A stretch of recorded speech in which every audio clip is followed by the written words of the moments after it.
They'd have loved you. They'd have loved you. Mm. So, tell me about your biggest show. Like your big, the most memorable show. And when I say biggest, it doesn't have to be like the biggest crowd. Your most memorable show. Tell me about yours. Woo! Well, there are actually two that come to mind, I guess. Of course, my very first show was important to me. You know, I didn't start singing until like this, until I was 47, 46. I'd always sang in church, and I never sang outside of church because you go to hell on a bobsled when you sing outside of church. And so I had never done anything like that before, and I had been singing at, you remember the Gladewater Opry? I do. Okay. Mm-hmm. So I had done some stuff at the Gladewater Opry, and one of the gals that was there, she played keyboard, and so she asked me to come out and sing in her band at the Sandbar. You ever been to the Sandbar? Yep. Sandbar is an interesting little spot. Very cool dive. Very cool. I've seen more boobs than. Listen. Yep. There's so much happening at the Sandbar. Yep. It wasn't voluntary. I mean, it was everywhere. It was like New Orleans. It's everywhere. Yeah. It's everywhere you don't want to be. And so anyway. Good people. Good people. Not bashing on Not them. bad people. Hell of a good time. It was just there was a lot going on. There's a lot going on. Yeah. There's a lot of happiness A happening. lot of happiness. But Lots of happiness. And a little every now and then. Yeah. You know. So it does happen. It so does. But anyway, she asked me to come sing, and I did that with her for a little bit. And then remember Darby Warren? I do. Darby Warren picked me up, and I sang with him for a little bit. And then I went through a really tough few years in a relationship. Yeah. And ended up divorced. And met up with my honey, and which we had known each other. We had known each other for a while, but you know, kind of reconnected. And I told him, I said, I think I want to do singing again. So I was looking for backup. I was going to do backup again because you know that's what I do with Darby and harmonies and stuff.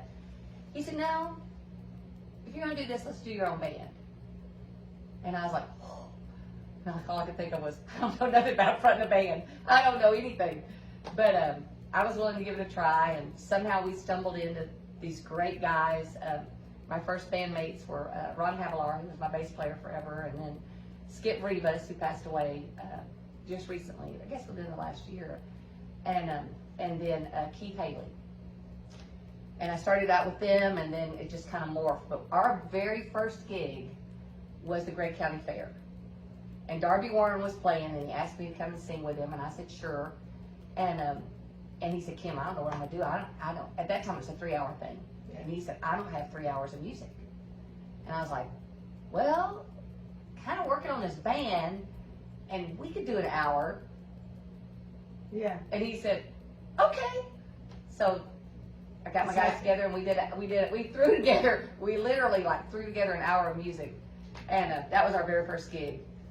And then I think the one that was probably the most memorable was we played at Jackson's Theater in Gladewater, which used to be the Gladewater Opry. Mm-hmm. And I think the thing that was so neat about that particular venue was it's a stage. I mean, there's no pool tables, there's no machines that you play games on. It's like people that are there just to hear you. Yeah. And so we did a 2-hour set and sold tickets, and the people came, and it wasn't a huge crowd, but just the lights and the whole atmosphere of being in that kind of theater, and the stage was up off the ground, and you entered from the back. It was just so cool. And all I could think of was, oh my God, I want to do this again. So, and that was just a really, really neat experience for me, you know, just a really cool experience. You did. Oh man, you tugged on some heartstrings with that story because, you know, I was a gospel singer. Yeah. All through my 20s, I was a gospel singer. I never even graced a bar. First bar I ever went to was I was 18, and the second time I was like 32. I was 40-something when I went back to the bar. So it's like I was so late to the game. I've been singing in front of audiences, you know, since I was 12 years old. Yeah. I mean, I've been doing it, you know. Yeah. Forever. Yeah. Yeah. You know, I wasn't scared of it. I mean, that's what I've always wanted to do. That's me too. And you tugged on some heartstrings. Yeah. Because I tell people now, I'm like, I'm too old to be famous. I am too. But you know what? As long as I'm famous in a regional area or in famous in a small town, is what I tell There you people. go. Everybody got famous in a small town. That's right. That's right. But you know, I'm proud of you. Thank you, my love. No, I really. Proud of you too. This is why I'm glad we were the first ones to do this. I know. Yeah. Well, you know, when I started doing this, and I wanted to do blues music, you know, I recognize that in East Texas, in this area, you know, country's king, you know, and rock is king, so to speak. And so I knew blues was going to be a challenge. I knew it wasn't going to be, you know, everybody's cup of tea. But in all honesty, you have your blues, but you fit so well with all these venues. Yeah. Well, we try to do a blending. We do try to do a blending. Yeah. Of course, I love Motown and things. So, I'm sorry, I hit a bump. I'm sorry. I mean, okay. Squirrel? I'm having a moment. God bless America. You said squeaky, my brain went where it doesn't need to go. But anyway. The wanger. But anyway, I know hell. I know what I'm talking about. God bless America. Well, you had to put your kids and your grandma's away. Go ahead. And then with kids and grandma's away. You're knocking squeaky. You said you were going to put warnings on this, right? Yes. Listen, I'll share this with you. I can remember when I got my tubes tied after my fourth child. And God, it took 4. yeah, 4. And I was 40 something when I had it done. Yeah. And so anyway, I got my tubes tied, and I remember one time I was sick, and a friend of mine said, "You don't think you're pregnant, are you?" I said, "No, I'm disconnected. I'm just a squeaky sex toy." Oh, she was like, goodness. "Okay." Oh my God, I love that, much. That was at church, I might add. Yeah. So, you know, Hey, you know, what can I say? Baptist, aren't you? Negative, Ghost Rider. No. I'm holiness. I'm Assembly of God, Pentecostal. Tongue talking. Really? Yes, ma'am. Tambourine. Hand me a flag. I'm You- up and down the aisle. You must be more on the newer. Yeah. Like, you We don't were wear dress. not the dress and no makeup. No makeup, yeah. As a matter of fact, That's why it shocked me when you said that. my mother grew up singing in honky tonks in Virgil Lanes. Nice. Yeah, Mama Kate. Mama Kate. Would stand her up on the table and she'd say, "Now, Tracy Donnet, you sing for the people now." Just like that. I sound just like her, by the way. And so Mama would dance and sing, you know, country music. Not really dance, but do her little sway.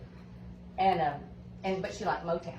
See, Mom and I both enjoyed Motown. Yeah. And anyway, when I started getting into all this, you know, and I don't know where I was at because my brain left me. It's okay. But anyway, you know, you're so beautiful. Stop that. I'm looking. I can't look at She's you. got her leather sound. That's a whole nother story. I'll tell you that in a second. Anyway, I don't know where I was going. Damn, Heather. Are you talking about? What was I saying? Mama Kate. Put you on the Beer table. joints. Beer Put her on the joint. table. Yep. Sing songs. Yep. And stuff like that. And that was the end of it. I have no idea what I was going. But your mom was your influence as far as Motown and Yes. blues. Yeah. That's Did what I your was mom going to say. sing? Did your That's mom what I was sing? going to say. Is that's where some of that came from. Is Yeah. because Was your mom a singer? she was. Yeah. She opened for Willie Nelson and Ray Price back in '68. No. You know, my favorite concert I've ever been to was Ray Price. Really? It was about 6 months before he died. Wow. I mean, in that time frame, it was within that year before he died. Wow. Yeah, no, it was. He walks out on the stage in his little sparkly suit. Yeah. He's so feeble because he's had cancer for a long. He'd been battling Yeah, cancer for a while at that point, and he waddled out on the stage, and he sits down on the stool, and you're thinking, oh, bless his heart. Yeah. And he's so feeble. Yeah. That man started singing. It and was like, it's yeah. like he came right off the radio. Yeah. And then when he got to the very last song, he did Not Laugh.